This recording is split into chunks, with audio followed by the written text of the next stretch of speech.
நாமக்கல் சேலம் சாலையில் செல்லப்பம்பட்டியில் அமுதவள்ளி என்ற பெயரில் ஜவ்வரிசி ஆலை ஒன்று இயங்கி வரும் நிலையில் இங்கிருந்து வெளியேறும் கழிவுநீர் சுத்திகரிப்பு செய்யாமல் ஆலையின் வளாகத்திலேயே குட்டை போல் அமைத்து அதில் கழிவுநீரை சேகரித்து வருகின்றனர். இந்த நிலையில் ஆலையின் அருகே தேங்கி இருந்த கழிவுநீர் குட்டையின் கரை உடைந்து திடீரென கழிவுநீர் அனைத்தும் அருகில் உள்ள விவசாய நிலத்தில் புகுந்ததால் விவசாயிகள் விவசாயம் செய்த அனைத்து பயிர்களும் சேதமடைந்துள்ளது. இந்நிலையில் இதுகுறித்து பலமுறை மாவட்ட ஆட்சியர், வருவாய்த்துறையினர், மாசு கட்டுப்பாட்டு வாரியம் உள்ளிட்ட அனைத்து துறைகளிலும் புகார் அளித்தும் எந்தவித நடவடிக்கையும் எடுக்கவில்லை என கண்ணீர் மல்க விவசாயிகள் வேதனை தெரிவிக்கின்றனர்.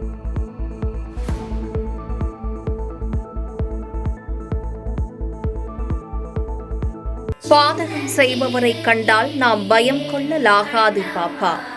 மோதி மிதித்துவிடு பாப்பா, அவர் முகத்தில் உமிழ்ந்துவிடு பாப்பா. அண்மை செய்திகளை உடனுக்குடன் தெரிந்து கொள்ள இணைந்திருங்கள் எம் நாடு தொலைக்காட்சியுடன்.